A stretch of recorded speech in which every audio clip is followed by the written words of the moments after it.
Could you die in a better place? Stand up. Can you imagine the energy I was bringing? But it was a fun day. But, Jay, what did you see from the TV? It's a different perspective. I went back and watched it on Sunday. Obviously, you watch it in a different light when you're not in there and you get to see everything. What did you see on TV? I saw, man, I'll be honest with you. So to first off, to be able to get a win in a game like that it's huge for a program, and it does some special things for your team going forward, not only for the season, but as you continue to build as a program.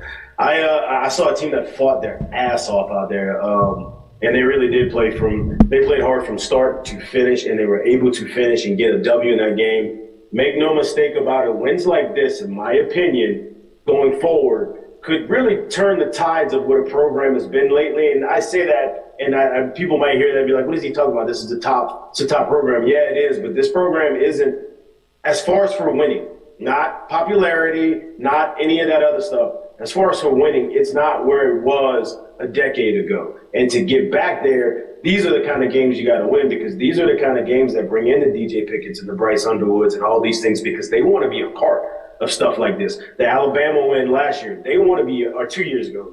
No, last year. Yeah, last year. They want to be a part of stuff like this. So it was pretty cool to watch that, and it was pretty cool to see this team step up when you needed to step up, when you were challenged, make big plays on both sides of the ball. The fourth down touchdown pass, obviously the overtime touchdown pass, the plays that they were able to make, the stands that they made in the second half on defense. I felt like I was watching vintage LSU football, and it was really refreshing, and it was really cool to see, because, like I said, when you win ball games like this, these are the ones that they weigh huge. They weigh huge not only for the season this year, but they weigh huge for you going forward. Yeah, and you mentioned a lot of different things, right? You mentioned this is huge for the recruiting side of it, right? Which obviously, because all these guys are in there, some of them it's their first perception, it's their first what am I saying? First impression. Don't forget, too, you had like 100+ alumni players and stuff that came back this weekend because it was homecoming weekend. So you have all these guys in. You got the crowd going crazy. This is the kind of stuff that recruits want to see, and this is why it's such a huge win for the program. And we talked before the year started, right? Like, this team has, some young guys that they're going to try to rely on. They've had guys on this team for the last couple years that are really trying to establish that culture, and they've done well and they've won games, but they haven't won some of the big games that they probably felt like they should have won.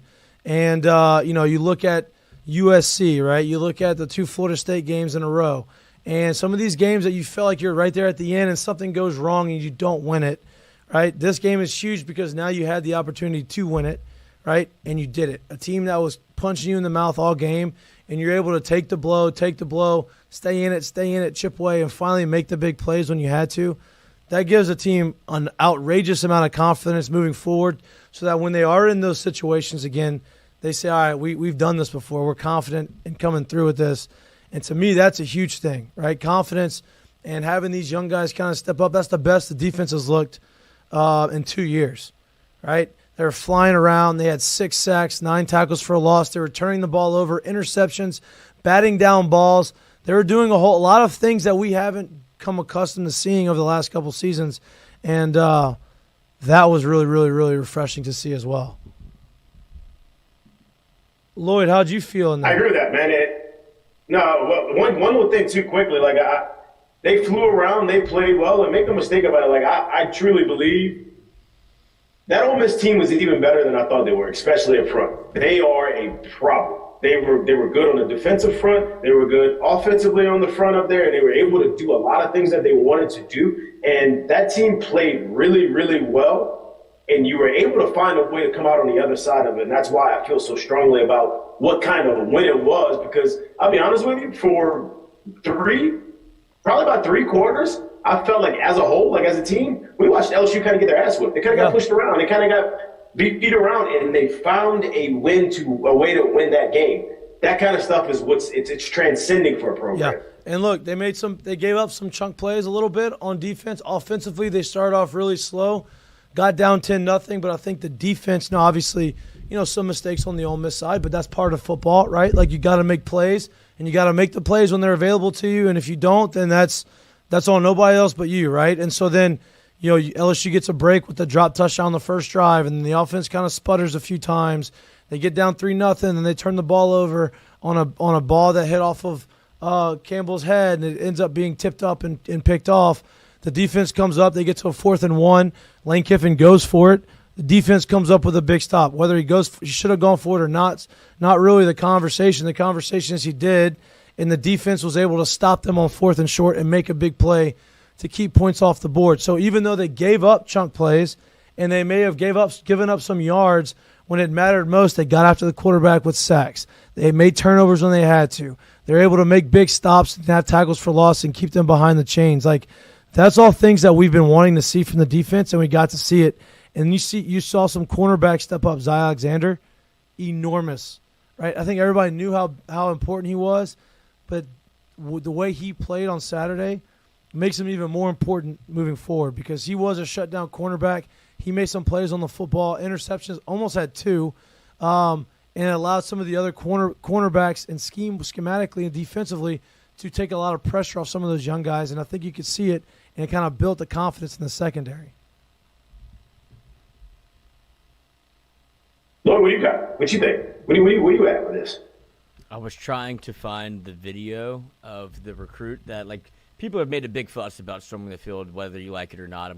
I mean, that was an atmosphere that totally changed the dynamic of that football game. I know it's like could be a very LSU take, but when Tiger Stadium is right, and it was one of those games you could feel it. You could feel it building up throughout the week. Where if you were around Baton Rouge and you saw it on Thursday, Friday, where it started to build up to where it's going to be one of those environments, and you saw it like bear fruit. Where if that game's not in Tiger Stadium, I don't know if LSU wins. Right. And that's my biggest takeaway of what I saw from LSU. They fed off the crowd, and then you saw Lane Kiffin kind of get into his own head after the first play call that didn't hit. Like, you get a drop, and that happens whenever you're playing in an environment like that. But that whole place was on tilt from first whistle to last whistle. LSU never led that game for 0 seconds. Final gun. Not one second. Until the final whistle was blown. Until then it's over, and the lights go off, and it's time to go home, and nobody went home. Hey, I'm glad you mentioned that. So the reason why I keep pushing on saying this is like a transcendent win is because that situation itself reminds me of something. So let me take you back right here. First off, there's not a game that we lost in football when I played there that I felt like going into the game, I don't really know if we should win this game. Like, we don't really match up with them. I'll give you this, though. If I go back to the 2008 baseball season, we were not a good team. We had a whole bunch of young players, but understand that same team brought in the #1 recruiting class in the country that year, right? So that's who we had in. We went into a series against Georgia that weekend, and they were the #1 team in the country. They had a shortstop hitting 400-plus, who was Gordon Beckham. They had a closer throwing 99 to 100. They had good starters. They were the #1 team in the country, great team. They beat us. They beat us Friday. They beat us Saturday. We tied them in extra innings on Sunday, and they left with a tie. And after that weekend, playing them that weekend, we had 2 times we should have won the game on Friday and Saturday. We let it slip away. We were up 9-2 at one point on Sunday. We let it slip away, and we let them come back, and we ended up tying that game. That weekend was over, and that's the first time that team, and mind you, after that weekend, they're still the #1 team in the country. They're still the #1 team in the SEC. We were 11th place in the SEC. But it was after that weekend that our team we felt like, oh shit, we are pretty damn good. Like, we can play with dudes like that. We can play with teams like that. Right. I feel like that's what that was for this team, for this LSU team. Now, obviously, they didn't lose this game, but to be able to beat someone in a primetime big game who's ranked above you, who's done more, you do that, you change the tide of what's going on, and I feel like that's what they were able to do in this ballgame. Yeah, no doubt. And it's top 5 stadium experiences of my life. I know you're about to get into that a little bit, but like, you talk about LSU them playing somewhere else and them losing the game. Yeah, I think that's a fair assessment of the game, but they didn't, right? They were able to play at home, and the crowd shut out. The light show addition to the stadium, I feel like I was at an EDM concert. I mean, it was Molly. unmatched. It was a drug. It was the set it off. Oh. When they played Set It Off and they had it synchronized to the light show with all the bands and stuff. I will say the one thing that was a massive mistake was giving throwable things. Oh, no to the doubt. I student mean, you knew that was going to happen. Yeah. Those things things were raining down on And people. then the second massive mistake is the PA announcer announcing, please don't throw them on the field because they're just going to throw them on the field more. Right? So I saw those in the seat. I You go, can never announce that. You know exactly where they're going if you got to announce that. dude, I saw them on the seat whenever you got there. I was like, this is going to be a big problem. Yeah. And There's it not a- wasn't like they were plastic, dude. That kind of hurts from a high up. It's also, I don't think they had a ton that, like, they had something made to it cup the onto the wind that field. made it like Yeah. it's like a paper plane. Like Yeah, if you catch the if hair's you catch the the jet wind, stream. you get it on the field. But other than that, like I don't think LSU will ever do that again, which is unfortunate because you kind of like LSU fans ruin everything that's good. Like neck is gone, but then it's not. So they'll find something to throw Yeah. regardless. I knew it was a vintage Tiger Stadium, like old school Death Valley. Whenever after like, I think it was the first fourth down stop, and then LSU didn't score. Whenever the beer started falling on my head, I was like, "Oh, we're here, baby!" Yeah. like coming from the suites. Yeah. I was like, "Yeah, good." Yeah. Even the rich are throwing it down on me. Yeah, no, it's it was electric. It was an electric environment, and that's what we've all come to expect, and that's what we've all grew up being a part of in Tiger Stadium. And I think we've had some big games, right? The Alabama game 2 years ago was pretty awesome. Kind of in that same vein, I think the added lights and the way that they can kind of interact with the fans, I think that's a whole different part of the experience now, and I think it's a great addition to it. No, tell the truth. It was the defensive stops, baby. Like, we haven't seen – even when Alabama came in here 2 years ago, it was a 50-something – wasn't it like 50-something, 40-something? Wasn't it a super high-scoring game? Yeah, no doubt. That felt like LSU football Yep. because you got defensive stands in the second half. You got defensive plays made. You got the defense – you got playing music on third down. You got defense getting off the field. Yeah, you're that right. That shit felt like vintage LSU football. That's what made it feel like that. That's a great point. God, you're Because so we right. ain't never had light shows before. That was never a thing. You brought it back because you started playing some damn defense. Now, look, I want to score 50 every game. We all know that's not going to happen, though. But to be able to get stops like that, that's different. That's the shit that we remember. That's what you grew up on, and that's what you're like, Yeah. wait, this is a different feel. No doubt. This And is then different. Then you get to overtime and you realize, like, damn, they can't do anything. They go backwards in overtime and force their kicker to kick a 58-yarder. Longest field goal made in Tiger Stadium They history. went backwards. They did not go forward. They were getting penalties. They couldn't false starts. They were getting delayed games. Yeah. They were getting all this stuff that they couldn't do. They were a mess, and that is a credit to the fans and a credit to the stadium. And the reason why that, we've talked about that a lot. What brings offense is great, but what brings the most energy to stadiums? And you're right, it's the defense. That's a great point, right? The light show's great. The light show doesn't hit as hard if the defense isn't playing the way they played last night or Saturday night. Yeah, it was cool, man. Like I said, watching a game like that, it makes it something different, and I'm excited to see what they do going forward. And like, mind you, too, this is why I think it's so cool. This is why I think somebody like Blake Baker earned that top assistant money that he gets right now is because of the defensive stops and the things that they did in the second half. But make no mistake about it, like this Ole Miss team still ran for 180. They still threw for 280 and dropped an 80-yard touchdown. Like, there were so many things that team still did good because they were a very good ball club.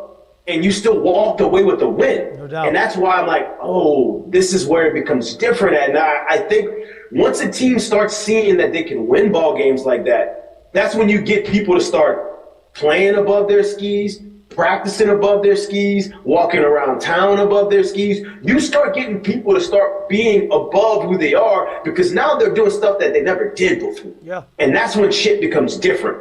And look, sidebar to this whole conversation. Can you imagine hosting Oh, a playoff game where you win, you move on, you lose, you go home? Like, LSU's Tiger Stadium has never, ever experienced that with those stakes. Think about it. Never. You never had a playoff game to where you're hosting a playoff game. If you win this, you legitimately you move on to the next round to legitimately win a national championship. You always had to win games because you had to see if you got voted in, you made it in, blah, blah, blah. go to New Orleans. This is, hey, you win, you move on. You lose, you go home. Can you imagine, like, the desperation that, not even bad desperation, but the desperation you're going to feel in the stadium and that energy? Wow. Can you imagine how long Mikey's going to be clamoring for tickets because he won't be able to get them if you thought he was clamoring for the Ole Miss game? Listen to me. Burned up all his favors. I will say this. I had 2 sweet tickets to this game before the season started. It was the other 4 that I had to try to find. I will promise you, I ain't looking for any tickets in that situation. I'm getting 2, and that's it. I ain't trying to get anybody else's tickets. I can promise Might be you that. 1. I can promise you that. Yeah, maybe 1. Hey, sweetheart, you're staying at home. Yeah, love you. Yeah. Chicken nuggets. Watch at the For party everybody. box. Watch at the party box. But no, I think obviously we can highlight some of the guys, and I think that we're all going to kind of highlight the same type of players. But Whit Weeks' performance this weekend was pretty insane. 18 tackles, 10 solo tackles, pass defended. You broke up that pass in the goal line, sacked the quarterback at the end of the game. Or was it the end of the game? End of the regulation. He was everywhere. He wasn't missing tackles. I think there was a stat last year. LSU had 18 missed tackles. I think this year they only had 9, which actually obviously makes a huge difference when you don't miss. And I don't know how you get that stat. Yeah. I don't know how that stat comes about. Like, I feel like last year they missed more. I feel like they missed more than 18 last year. Yeah, no, it's probably like the era stat. Like, it's a good question, but it's probably like what feels like it should be, quote unquote, routine, if you will. Because it feels like last year they missed more than 18. You highlight Whit, and Whit had a great game. Like, it was actually a coming out party, if you ask me, for him. Like, there's things you saw him do, but when I talk about, for me, like when I talk about playing above skis and doing stuff that you're not used to doing, there's 2 things that came true in this thing for me is that Garrett Nussmeier's got a pair of dump truck. He ain't scared. He ain't scared. He don't care. He gonna just wing it. He will do whatever he wants. He don't give a damn, and I respect the hell out of it because he's got an arrogant arm and he feels like he can put it in any window. There's not a window he's seen that he does not like. But secondly, when you look back at the stat sheet, efficiency, that wasn't even a thing. He was 22 or 51. Right. But you won the ball game, and that's what I mean. Like when you see guys that are not afraid to go get it, don't even put up like a great stat line, never stop, never reeled it in, and you win a ball game, you're like, oh, wait. Yeah. If I hit on a couple more of these, or maybe if I take the safer check down or I do this and I keep us rolling, what can we do then? Where might we go then? How good will we be then? If these guys go up, and I'm not saying like, there was a whole bunch of 50-50 balls that were not for sure that I think when you start playing with that kind of confidence, you just find ways to make this. You literally just do. I think a lot of these balls get caught. It's just there's so much shit that changes when you win a ball game like this. And like I said, if I would have told you that they ran for 180 before the game, if I'd have told you that they should have thrown for 350, if I'd have told you that we completed 40% of our passes, you'd have said, well, that's an L. There's no way we win that game. I don't give a shit where we are. You win that game, and that is how stuff like this changes. No doubt. And if I had told you, hey, Ole Miss is going to convert 12 third downs. And have 22 opportunities. Opportunities. You're like, damn, that means we can't get off the field on third down. Not the case, right? We just got them to third down almost every single time, right? Like they had 22. And let me tell you too, a team like that on third down is short. I don't know, it's like people don't understand. Like third down is short with a team like Ole Miss and what they do and how they run their offense with as RPO heavy as they are, with the quarterback that is. He's not a shifty quarterback. He does run, and he does find ways to fall forward. So when you got RPO, quarterback that runs and falls forward, and you got a decent running game or a running game that's effective, let's just put it like that, it's almost damn near impossible to stop a team like that on 3rd and 4 short. It's almost impossible because you can't cover it all. Right, and they did it, right? And they were able to pull through and win the game. We talked a little bit off here. I think part of that inefficiency, and I think you agree with this, is that Ole Miss's defense is really good, right? I think their defensive line, it was really good, and I think they performed really, really well. And, I think part of that is them just making Nuss uncomfortable, getting in the backfield, getting around his feet, and making him get rid of the ball a little earlier and maybe throw off his back foot a little too much. But you know what? That's part of the pressure, and I think that's some credit to Ole Miss's defense. But he stood there, and he kept going, and he made 3 of the most enormous plays definitely of his career to this point, right? The first fourth down conversion to Mason Taylor that he threw that was not wide open, right? Threw the ball up. Mason Taylor went up and got it. Obviously, Mason Taylor is that guy in that situation. I think he's proven that. And then the 3rd and 13 where he was almost sacked, scrambled out, went right, threw the ball across his body, converted that to Mason Taylor as well. That everybody thought was a touchdown, elbow on the ground. Those types of plays are winning plays. And then obviously 4th and 5, that insane throw to Aaron Anderson did exactly what they practiced, trusted everything. Hey, if he's even, he's leaving. Hey, I saw him. He got to the cornerback. I know where he's going to be. I'm going to lead him out there. I'm going to trust that he's going to get there, and he did. I mean, those are some major, major plays. Another guy, though, that I want to highlight, and I think this is the greatest game that he's played in his entire career, and I think that's Major Burns. Major Burns played the best game that I've ever seen him play. 2.5 sacks. He was everywhere. Made 8 tackles. He played. This is the fastest I've seen him play, and the most confident I've seen him play. And I think that was a huge reason why the defense played so well. Lloyd, you got anybody? Yeah, Major Burns was huge. You want to talk about he played well in that game. Who you got, Lloyd? Oh no, I would highlight Major Burns too, but I was just going through the stat sheet, and if you look at it, not to be like the negative person here, because I was positive the entire night. I felt good about how LSU was playing, but you give up 464 yards, 22 first downs, 11 on the ground, and it felt like that every opportunity LSU had to kind of or Ole Miss had to win that game, it kind of went the opposite way. Like they put themselves in position to win that football game, and LSU, like I said, it felt a lot of Tiger Stadium, but LSU couldn't run the ball at all. Right. Like there was Walter Nolan blew that whole thing up, and Ole Miss's defensive plan was very good. And what I want to highlight is what Joe Sloan and the offense did, offensively in the second half. They figured out that this too high coverage, if Nuss isn't going to run, and he did it one time where you had to have it. 3rd and 13, he scrambles out and gets a first down that you had to have. Like you said, nuts are as big as you can fit into a fucking Tonka truck. But Tonka, big Tonka, cat. Okay, there you go. There we go. But for him to play the way that, when the cards are on the table, Nuss is that dude. Like, he's proven it time and again. Well, you don't want to be in that spot all the time, but what they did offensively when they started putting motion to kind of help Nuss identify what was going on defensively, I think that was a huge step for Joe Sloan. And you've seen the LSU offense make adjustments. They get better as the game goes on. And without C.J. Daniels, without Shelton Sampson really making an appearance, it would have been a great time for Chris Hilton to be out there because you're trying to exploit them vertically. And like we were saying before the show, if you can't do it this way, do it this way. Yep. And so they went horizontal, and it started to bear fruit there at the end of the game where you got some actual things going after the defense is actually kept you absolutely in the game. And I'm glad you mentioned that, right? You talk about the second half adjustments offensively. I think the offense kind of start to move the ball a little bit more efficiently. You talked about the offensive numbers for Ole Miss.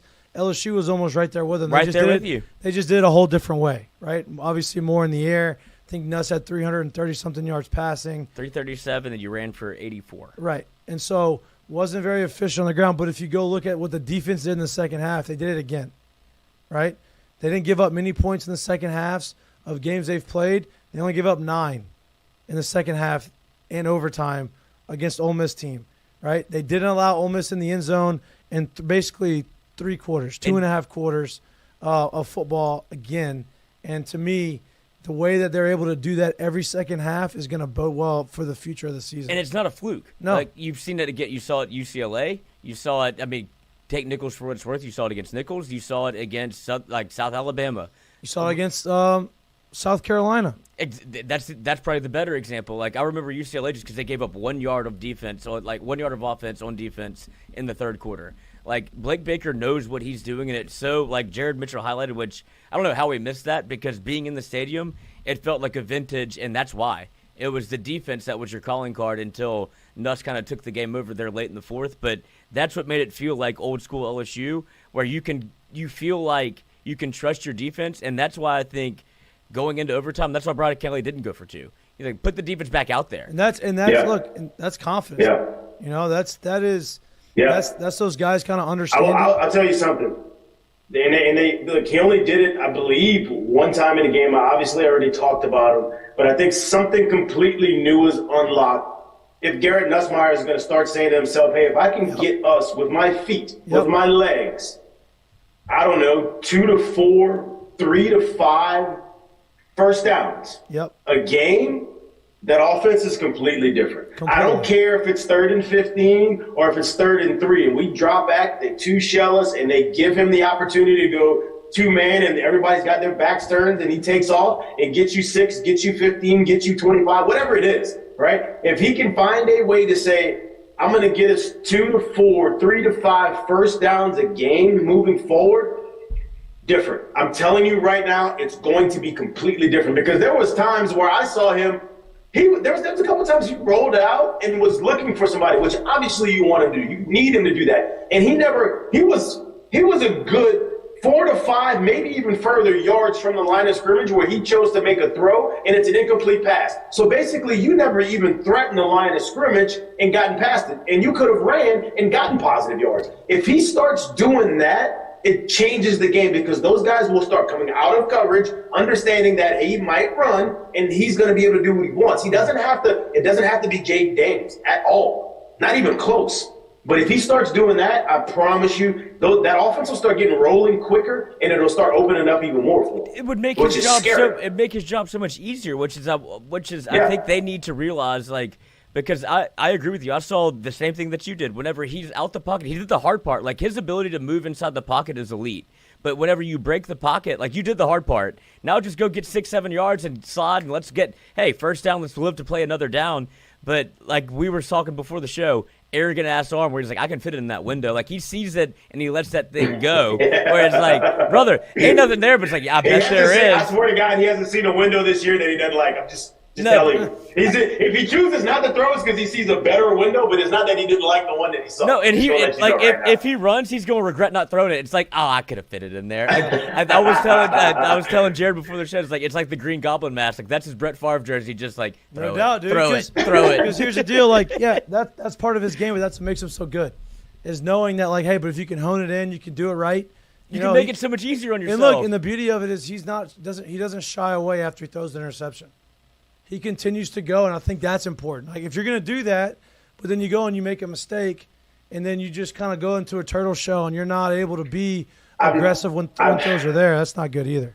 Dude, I've never seen – look, I get it, man. Like, I know he's not a young kid. I know he's not, new to the block. I know he's not new to college football. But I've never seen someone with less game experience at this level that has – one, that plays with the anticipation that he does, and two – that just does not have like a scared bone in his body. He threw picks and he did not, bro. He kept throwing the rock. He kept trying to fit it in tight holes. And that, to me, like, that tells me you have that it factor, which that it factor is what takes good to great, great to legend, legend to absolute Hall of Fame. Like, that's what that factor does. And I think as you see him start progressing and getting more experience, it's going to be scary. It's going to be scary. Dude, I was listening to the post game with Richard Dixon and Charles Hannegriff, and Richard Dick Dixon was like, it's rare to find a quarterback that has a complete, like, memory wipe where he throws an interception, like, I don't give a fuck, like, give me the ball again. Yeah. And he don't care. He don't care. And, like, I heard you say it, like, former players that are saying that, it's like, that's a rare quality to have, where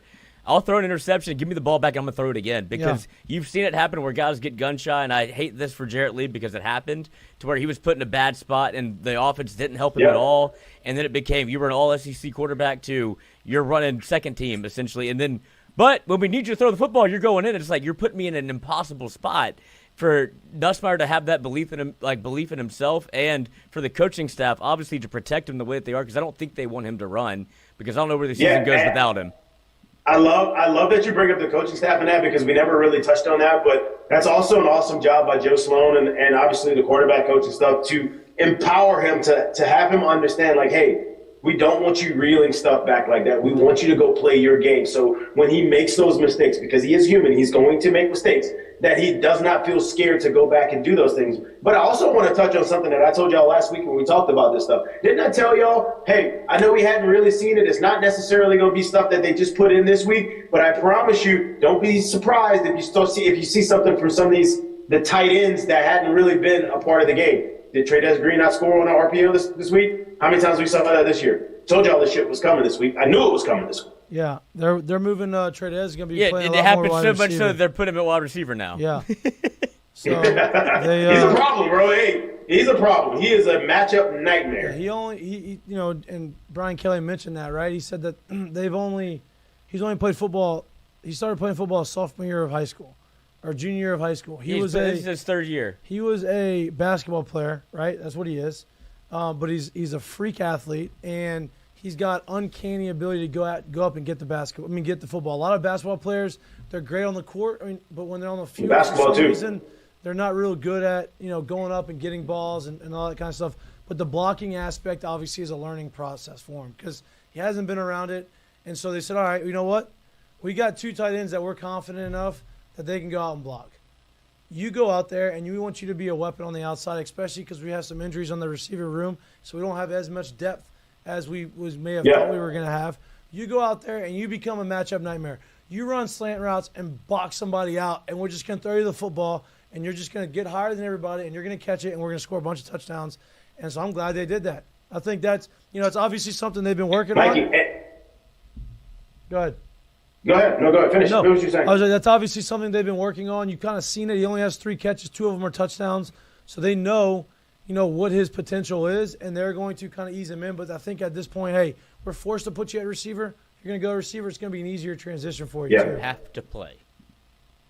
Yeah, I think that's the biggest part of it, too. And I got – so and this is just me, especially when it comes to football. Football is an absolute war of attrition, and you're going to be playing man down or men down or multiple men down pretty much week in and week out. Like, that's just going to be a thing. So his opportunity at receiver is obviously opening up with the 3 receivers that have gone down. And I personally, when I look at, like, injuries, and a lot of people always talk about injuries and say, oh, we didn't win because we didn't have this player or we didn't have that player. Guess what? I promise you the other team's in the same situation. Didn't Henry Parrish leave the game at some point? Right? Didn't Trey what's his name? Trey Harris, the receiver? Yep. Didn't he leave the game in the second half and didn't play the rest of the game? Everybody goes down. For me, when we speak about injuries, either whether you want to go side of the ball or at position groups, I like to go position groups. But for me, game changers are the only ones that really matter. And what I mean by game changer is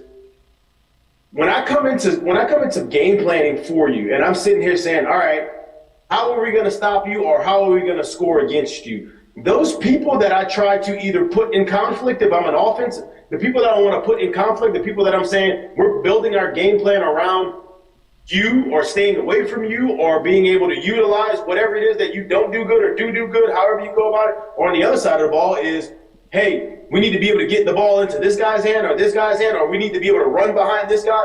The absolute game changers, those are the ones that when they're out, to me, that's when it changes the game. If you don't have a Nussmeier, if you don't have a Kyron Lacy, why I say Kyron Lacy is because Kyron Lacy is the one who, if you think about it, if I'm a defensive coordinator and I'm scheming up how I'm going to stop this offense, well, Kyron's the one with experience. Kyron's the one that's on the field the most. Kyron's the one they use in a whole bunch of motion stuff, and when they put him in conflict and they try to get him open and they do all that stuff with him. If he's out of the game, that's a big deal. He's a game changer because he's the one we've been planning for. So, like, those are the type of people to me that matter. So I'm not saying that everyone's expendable, but it does become next man up when it's other guys, the supporting cast, if you will, that kind of goes down. So if you're losing game changers, that's what changes the game in my mind for me when you talk about injuries. I hate to say it, but you could almost put, because of the way that LSU can throw the football, that's where you can almost put Caden Durham in that camp. Like, you weren't able to run it, and he went out for a large majority of, like, the end of the third, into the fourth quarter where he wasn't playing. And you would think that would be a huge difference maker, but because of Nussmeier's ability to throw the football and Kyron Lacy stepping up and Mason Taylor became a real problem. I think that's a game changer in my